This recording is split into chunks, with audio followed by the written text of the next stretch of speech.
পশ্চিমবঙ্গ পরিযায়ী শ্রমিক কল্যাণ প্রকল্প এর আবেদনপত্র। স্ক্রিনে দেখতে পাচ্ছেন প্রথমে দেওয়া আছে ব্যক্তিগত তথ্য। ফর্মটি সঠিকভাবে পূরণ করবেন। স্টেপ বাই স্টেপ আমি বলে যাচ্ছি, আপনারা মিলিয়ে নেবেন। আবেদনকারীর নাম, যে আবেদন করছেন তার নামটি এখানে লিখবেন। বি দাগে দেখতে পাচ্ছেন মোবাইল নাম্বার, আপনার যে সক্রিয় ফোন নাম্বারটি আছে সেই মোবাইল নাম্বারটি দেবেন। সি দাগে আছে বাবা অবলিক স্বামীর নাম। কোনো মহিলা যদি হয় তাহলে তার স্বামীর নাম দেবেন, এবং কোনো ছেলে হলে বা পুরুষ হলে তার বাবার নাম। ডি দাগে আছে লিঙ্গ, পুরুষের পাশে বক্স আছে, মহিলার পাশে বক্স আছে এবং অন্যান্য পাশে বক্স আছে। আপনি যদি পুরুষ হন পুরুষের পাশে টিক চিহ্ন দিবেন, মহিলা হলে মহিলার পাশে টিক চিহ্ন। এবং পাশে দেখতে পাচ্ছেন একটি বক্স আছে, এখানে আপনার পাসপোর্ট সাইজের একটি ফটো, রঙিন একটি ফটো এখানে অ্যাটাচ করে দেবেন। তারপরে আছে ই দাগে ধর্ম, অর্থাৎ আপনি যদি মুসলিম হন তাহলে ইসলাম, হিন্দু হলে আপনাদের হিন্দু উল্লেখ করবেন, যে জাতি সেটা এখানে লিখবেন। এফ দাগে আছে জাতি, এসসি, এসটি, ওবিসি এবং ইউআর। এবার বলি, যাদের কাছে ওবিসি সার্টিফিকেট আছে, এছাড়াও এসসি এসটি সার্টিফিকেট আছে, তারা এখানে লিখবেন। আর আপনার কাছে কোনো সার্টিফিকেট না থাকলে ইউআর লিখবেন, অর্থাৎ সাধারণ, আনরিজার্ভ। জন্ম তারিখ, জন্ম তারিখে দেখছেন তিনটি ঘর দেওয়া আছে। জন্ম তারিখে তিনটি ঘর দেওয়া আছে। প্রথম ঘরে দিন লিখবেন, দ্বিতীয় ঘরে মাস এবং তৃতীয় ঘরে বছর লিখবেন। তারপরে এইচ দাগে আছে আপৎকালীন ফোন নাম্বার। আপৎকালীন ফোন নাম্বার অর্থাৎ আপনার এমার্জেন্সি যে ফোন নাম্বারটি দিয়েছেন তাছাড়াও আর একটি ফোন নাম্বার অল্টারনেটিভ হিসাবে দেবেন। আই দাগে আছে দেখছেন আধার নাম্বার। আধার নাম্বার, আপনার যে আধার নাম্বার আছে সে আধার নাম্বারটি এখানে লিখে দেবেন। আর পাশে দেখুন স্টার দেওয়া আছে, অর্থাৎ যেগুলো স্টার দেওয়া আছে এগুলো অবশ্যই আপনাকে দিতে হবে বা লিখতে হবে। এরপরে যে খাদ্যসাথী নাম্বার, ব্র্যাকেট দেওয়া আছে রেশন কার্ড নাম্বার, অর্থাৎ আপনার যে রেশন কার্ড আছে সেই রেশন কার্ডের নাম্বারটি এখানে লিখবেন। তারপরে কি স্বাস্থ্যসাথী কার্ড নাম্বার, এখানে স্বাস্থ্যসাথী কার্ড নাম্বারটা লিখবেন। এল দাগে আছে ভোটার কার্ড নাম্বার, যেটি এপিক, 18 বছরের বেশি বয়সের আবেদনকারীদের জন্য, অর্থাৎ যাদের বয়স 18 বছর হয়ে গিয়েছে তারা ভোট দিচ্ছে এবং তাদের ভোটার কার্ডের নাম্বারটি এখানে লিখবেন। এম দাগে আছে শিক্ষাগত যোগ্যতা, মাধ্যমিক, উচ্চ মাধ্যমিক, এছাড়াও 8 অনধিক মাধ্যমিক, অর্থাৎ মাধ্যমিক পর্যন্ত অতদূর পৌঁছাতে পারেনি, মাধ্যমিক, উচ্চ মাধ্যমিক, স্নাতক, স্নাতকোত্তর, কারিগরি ডিগ্রি। আপনার যদি মাধ্যমিকের নিচে পর্যন্ত পড়াশোনা করেছেন 9 পর্যন্ত তাহলে অনধিক মাধ্যমিক এখানে টিকচিহ্ন করবেন। দক্ষতার বিবরণ, যদি আপনি যে বিষয়ে দক্ষ আছেন, যে বিষয়ে কাজ করছেন সেই কাজের এখানে লিখতে হবে। তাহলে সর্বপ্রথম আপনাদের ব্যক্তিগত যে তথ্য সেটি পূরণ করলেন। এরপরে আপনাদের স্থায়ী ঠিকানার যে কলম আছে সেটি আমরা দেখে নেব। তার আগে দর্শকদের কাছে একটি ছোট রিকোয়েস্ট আছে, ভালো লাগলে একটি লাইক করে দেবেন এবং নিচে লাল রঙের সাবস্ক্রাইব বাটনটি টাচ করে সাবস্ক্রাইব করে চ্যানেলের সঙ্গে যুক্ত থাকবেন। 2 নাম্বার আছে স্থায়ী ঠিকানা, জেলা, আপনি যে জেলায় বাস করেন সেই জেলার নামটি এই যে নিচে বক্স দেখতে পাচ্ছেন সেই বক্সের নিচে লিখবেন। মহকুমা নামটি লিখে দেবেন। তারপরে ব্লক, আপনি যদি গ্রামে বাস করেন বা পঞ্চায়েত এরিয়াতে বাস করেন তাহলে ব্লকের নাম লিখবেন। আর শহরে বাস করলে মিউনিসিপ্যালিটিতে, কর্পোরেশনে, আপনার যে কর্পোরেশনের আন্ডারে সেটি লিখবেন।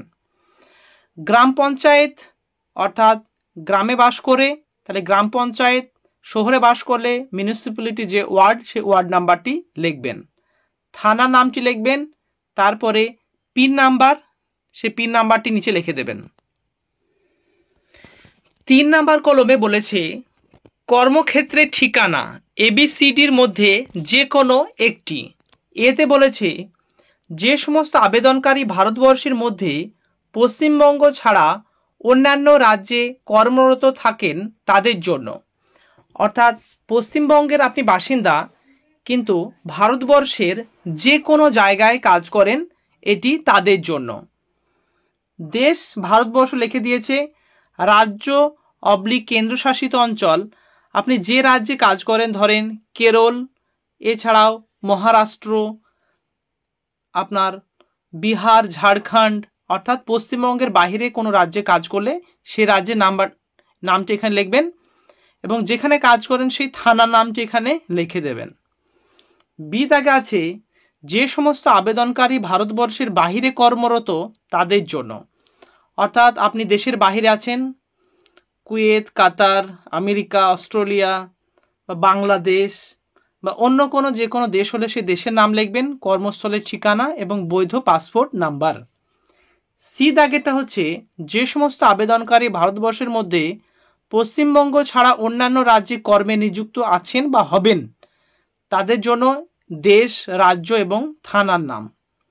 ডি দাগে আছে যে সমস্ত আবেদনকারী ভারতবর্ষের বাইরে কর্মরত হবেন তাদের জন্য। অর্থাৎ আপনি বাইরে যাননি কিন্তু আপনি আমাদের দেশের বাইরে যাবেন, ভারতবর্ষের বাইরে যাবেন বলে মনস্থির করেছেন, আবেদন করেছেন, সে দেশের নাম, কর্মস্থলের ঠিকানা এবং বৈধ পাসপোর্ট নাম্বার। 4 দাগে আসা যাক। 4 দাগের বলেছে কাজের ধরন, কৃষি, নির্মাণ কাজ, অর্থাৎ কৃষি কাজের সঙ্গে যুক্ত আছেন কিনা, নির্মাণ কাজ অর্থাৎ কোনো বিল্ডিংয়ের কাজের সঙ্গে, রাজমিস্ত্রি, ছুতোর, ইলেকট্রিশিয়ান, প্লাম্বার, বস্ত্রশিল্প, স্বাস্থ্য পরিষেবা, আতিথেয়তা সংস্থা, অলংকার শিল্প, ম্যানুফ্যাকচারিং, পাথর কাটা, পালিশের কাজ, পরিবহন, স্বনিযুক্ত এবং অন্যান্য। এখানে অন্যান্য দেওয়ার কাজের সঙ্গে আরও আছে সুইপার, আরও অন্যান্য কোনো কাজের সঙ্গে যুক্ত থাকলে সে কাজটি এখানে লিখবেন যে কোন কাজের সঙ্গে যুক্ত আছেন। এছাড়াও 5 দাগে বলেছে স্বনিযুক্ত, এজেন্ট দ্বারা নিযুক্ত বা এজেন্ট ছাড়া নিযুক্ত এবং অন্যান্য ব্যক্তি দ্বারা নিযুক্ত। তাহলে আপনি যদি নিজে নিজে সেখানে কাজে যোগদান করেছেন তাহলে সেখানে স্বনিযুক্ততে আপনি এখানে টিক চিহ্ন করবেন। এ দাগের বলেছে এজেন্ট বা অপর ব্যক্তির নাম। আপনি যদি এজেন্টের সঙ্গে সে এজেন্টের নাম লিখবেন, এজেন্ট এবং অপর ব্যক্তির মোবাইল নাম্বার লিখবেন এবং এজেন্ট এবং অপর ব্যক্তির ঠিকানা, নিয়োগকর্তার নাম, ফোন নাম্বার এবং নিয়োগকর্তার ঠিকানা। এরপরে বলেছে 6 দাগের ব্যাংক সংক্রান্ত তথ্য, পশ্চিমবঙ্গের যে কোনো ব্যাংক, আপনার যে কোনো ব্যাংক হলেই হবে।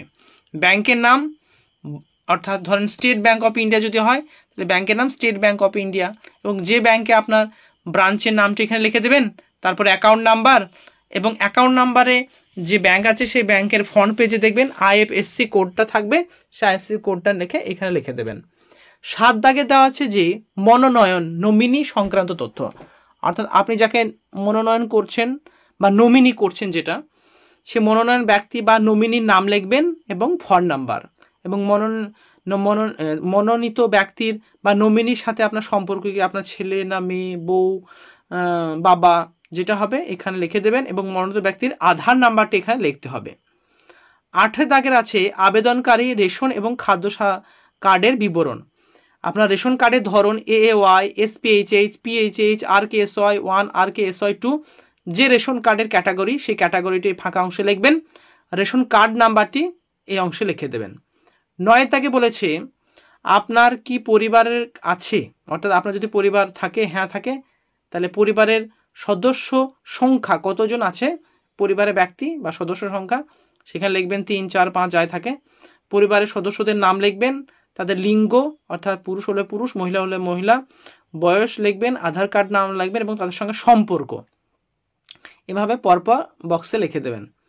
10 দাগে বলেছে বিগত 1 বছরে কতদিন কর্মসূত্রে রাজ্যের বাইরে ছিলেন, অর্থাৎ 1 বছরে আপনি কতদিন বাইরে ছিলেন, 1 থেকে 3 মাস, 4 থেকে 6 মাস, 6 মাসের বেশি আপনারা করবেন, এই 6 মাসের বেশি এটাতে টিক চিহ্ন করে দেবেন। এরপর বলেছে আবেদনকারীর সাথে নিম্নলিখিত নথিপত্রের জেরক্সে জমা দিন। অর্থাৎ আমরা এবার দেখে নেব এই যে ফর্মটি ফিল আপ করার পরে কোন কোন ডকুমেন্টসগুলো বা কাগজ আপনার এই ফর্মের সঙ্গে অ্যাটাচ করে দিতে হবে জেরক্স কপি। একটা হবে পাসপোর্ট আকারের ছবি, 2 নাম্বার হচ্ছে আধার কার্ডের নাম্বার, অর্থাৎ আধার কার্ডের জেরক্স লাগবে, ব্যাংকের পাসবইয়ের জেরক্স, আবেদনপত্রের স্বসংযোজনী যেটা লাস্টে আছে সেটা দেখে দিচ্ছি। এরপর বৈধ পাসপোর্ট যদি আপনি যদি দেশের বাইরে থাকেন বা যেতে ইচ্ছুক হন তাহলে তাদের পাসপোর্ট লাগবে, আর দেশের মধ্যে থাকলে পাসপোর্ট দেওয়ার প্রয়োজন নেই। ভোটার কার্ডের নাম্বার থাকবে যেটা এপিক নাম্বার উল্লেখ থাকবে। তারপর পরিযায়ী শ্রমিকের স্বাক্ষর, এই অংশে আপনার সই করে দেবেন, স্থান এবং তারিখ উল্লেখ করে দেবেন। চিহ্নিত ক্ষেত্রগুলি যেগুলো স্টার মার্কস আমি বলে দিয়েছি সেগুলো অবশ্যই ফিল আপ করতে হবে। তারপর সংযোজনী এটা আছে স্বস্বাক্ষরিত পত্র, এখানে আমি শ্রী বা শ্রীমতী বা কুমারী আপনার নাম, পিতা বা স্বামীর নাম, আধার নাম্বার, ভোটার কার্ডের নাম্বার এবং স্থায়ী ঠিকানাটা এখানে লিখবেন। তারপরে এত দ্বারা জানাচ্ছি যে আমি ড্যাশ তারিখ থেকে ড্যাশ পেশায়, ভারতবর্ষের মধ্যে ড্যাশ জেলায় ড্যাশ রাজ্যে, অর্থাৎ আপনি ভারতবর্ষের মধ্যে থাকলে যে জেলায় বা যে রাজ্য সেই রাজ্যটার নাম লিখবেন, এবং ভারতবর্ষের বাইরে থাকলে সে ভারতবর্ষের বাইরে করেছি বা করব। অর্থাৎ এটা হচ্ছে যারা এই কাজের সঙ্গে যোগদান করতে যাচ্ছেন বা অলরেডি আছেন তাদের মধ্যে যে কোনো একটি অপশন চুজ করবেন। ওপরে প্রদত্ত তথ্য আমার জ্ঞান এবং বিশ্বাস মতো সত্য, তারিখ সহ পরিযায়ী শ্রমিকের স্বাক্ষর, আপনি যে শ্রমিক আবেদন করছে তার সইটা এখানে হবে। সো এটা হচ্ছে আজকের এই ফর্ম ফিল আপ, পুরোটা স্টেপ বাই স্টেপ আপনাদের দেখিয়ে দিলাম যে পরিযায়ী শ্রমিকের কল্যাণ দপ্তর কী কী কাগজ লাগবে ফর্ম ফিল আপ, এবং তার সঙ্গে লাস্টে যে সংযোজন স্বস্বাক্ষরিত শংসাপত্র অর্থাৎ ডিক্লারেশন ফর্মটি সঠিক পদ্ধতিতে আমি দেখিয়ে দিলাম। আপনারা বিডিও অফিসে খোঁজ নেন, তাছাড়াও যে পাড়ায় পাড়ায় সমাধান চলছে সেখানে মাননীয় মুখ্যমন্ত্রী তিনি ডাইরেক্ট ঘোষণা করে দিয়েছেন যে সেখানে এই ফর্মটি জমা নেওয়া হচ্ছে, পঞ্চায়েতেও নেওয়া হতে পারে। আপনার নিজের এরিয়ায় কোথায় জমা নিচ্ছে বিডিও অফিস বা পঞ্চায়েতে গিয়ে খোঁজ নেন। এতক্ষণ এই চ্যানেলের সঙ্গে যুক্ত থাকার জন্য অসংখ্য ধন্যবাদ। আরও তথ্য বা ইনফরমেশন পেতে চাইলে চ্যানেলের সঙ্গে যুক্ত থাকুন। নিচের দিকে লাল রঙের সাবস্ক্রাইব বাটনটি ক্লিক করে পরিচিত আত্মীয় স্বজনকে হোয়াটসঅ্যাপ এবং ফেসবুকে শেয়ার করে তাদেরও এই ফর্মটি সঠিকভাবে ফিল আপ করা বা আপডেটটি পাওয়ার তথ্য জানিয়ে দেন। Thank you very much, see you next video.